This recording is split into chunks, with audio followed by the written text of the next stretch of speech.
Hey Geek Crew, today we are going to plant some flowers. This is a pretty impromptu video. I was literally just starting flowers and I thought to myself, you know what? I should probably film this because I feel like you guys would appreciate it. So no cuts, no fancy editing, nothing. This is probably just going to go up as you see it. So, okay, let's go over first off what I'm planting. So I'm going to be planting Coleus, lobelia, and then a metric buttload of different petunias because I love petunias. But I will say that their seeds are so tiny that generally speaking, they come inside a container like this. And those seeds you're looking at are not the seeds. That is actually clay. These are pelletized and then dyed. So you can physically see them because they are so tiny. And that is usually what happens with most flowers. That's pretty much the norm. And therefore, they do require some different planting techniques. Another thing to keep in mind with these guys is that they are photosensitive, meaning the seeds themselves, oddly enough, need to be able to have access to light. So if we use a material that's too heavy, or if we really bury these seeds deep, we end up with things that don't germinate. Another thing is that these need heat in order to germinate. So they do have to go onto a heating pad. Now, the setup I'm going with is this tray here. I think I've mentioned this tray a million times, but it's very tiny cells. I think it's, 200 and some cells? I'm not entirely sure. And then I am using the Sunblaster trays. These are like a very hard plastic tray. And the reason for that is because I am going to be filling this bottom tray up with probably halfway with water.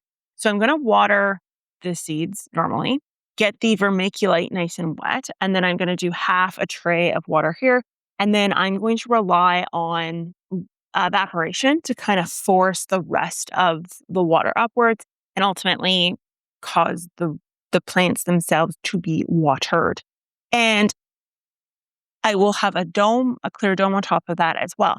Once everything has germinated, however, I will be moving this over onto a self-wicking mat. So the self-watering wicking mats, which are the mat itself is wet and then it comes in contact with the bottom of the tray directly.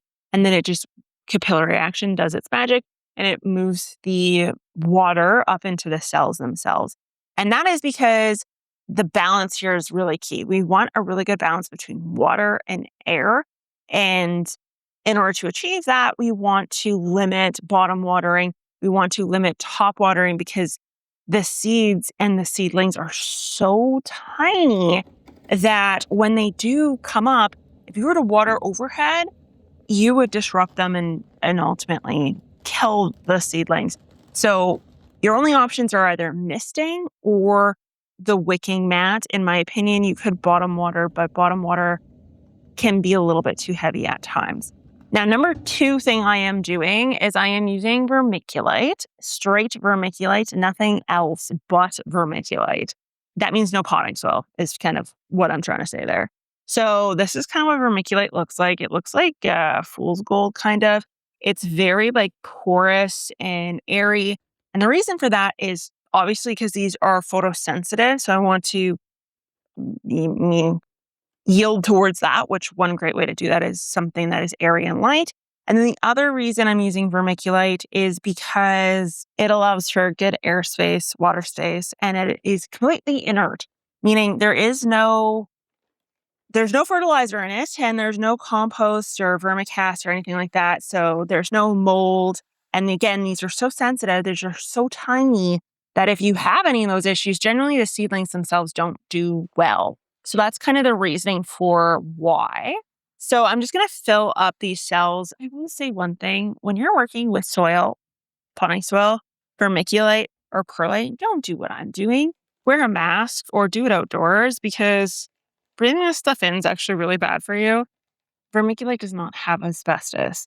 It had asbestos back in the day. Now it's regulated, so it doesn't have asbestos, but breathing in fine powders in general, it's just a known fact that it's not good for you. So if you're using a bag of vermiculite from the 90s, maybe throw it out. I had one person on the Geek Crew actually one time say that their grandma had passed away and she had a bag of vermiculite in their garden shed. that they were thinking of using. And I made a video, I think, on just vermiculite. And that person was like, well, I guess that's going in the garbage now. That is an absolute fluke that would happen. But only to me would someone have a bag of vermiculite from the 90s laying around. But that is kind of the wheelhouse when vermiculite was not the best. But the powder in general, you just don't want to breathe in. If I put too much in, I'm not going to be happy because it's going to be really difficult to get this all off. So I'll be tuning right up to the edge. This is incredibly satisfying. That I will. Oh my gosh. The amount of phone calls I get in a day is bananas. It's like a Sunday and everyone wants to get a hold of me today. Why? Why do you want to talk to me? I'm really not that exciting, to be perfectly honest. Okay, so everything is fully watered now. All I did was basically soak it. And I soaked it with warm water. I didn't do it with cold water. I did it with warm water. Okay, let's get to putting the seeds in. Actually, before we even get the seeds in, let's talk about hitting that subscribe button. I know probably anyone who's watching this is just people who already hit the subscribe button. But I will say that this is the first year that I've never really, the channel's growing, but it's not growing at the rate that it used to grow at. And this isn't, I'm acting like I'm special. I'm not special. This is an issue that every YouTuber and influencer is having, I guess, right now. It makes it really difficult to make content because most influencers don't do this full time. They do it for fun, but it also has to make sense to do it for fun, if you will, because obviously you have to pay taxes and everything else on this sort of stuff. So the reason being is AI. AI has really, really done a doozy here on YouTube, Instagram, TikTok. And it's funny because whenever I have a video come out and it's these are the channels you're competing with. And before it used to be Next Level Gardening, Millennial Gardener, Epic Gardening, Hugh Richards, Row Veg. There were actual people that I was up against and it was fun. Now I go in and it's out of 5 channels, it'll give you 5 videos that are trending or breaking out right now. And 2 of the 5 are usually humans. The rest, quite literally, are AI, which is wild to me. So yeah, it's just taking over. So if you want to hit that subscribe button, make sure you do that for all your influencers that you love and enjoy because it's really important because you never know. One day they may have to just stop making videos because they have to do a full-time job along with the videos. And it's a lot of work. It's one thing to have a hobby, and then it's one thing to have a hobby that you film. And it's fun, and it's something I'll always do. But the amount I do may change depending on whether or not it makes sense financially, right? So anyways, I'm doing 1 seed per cell. My fingers are a little bit wet.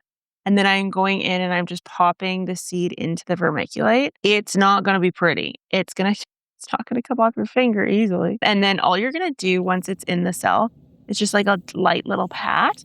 And the humidity of the seed dome and the heater and stuff is what's going to just keep everything nice and moist so that everything does germinate. Really important you have a tray top on this though. Either that or you have to be misting very religiously. And by very religiously, I mean quite literally at least once a day. You need to be misting in order for good results. So, my Landa.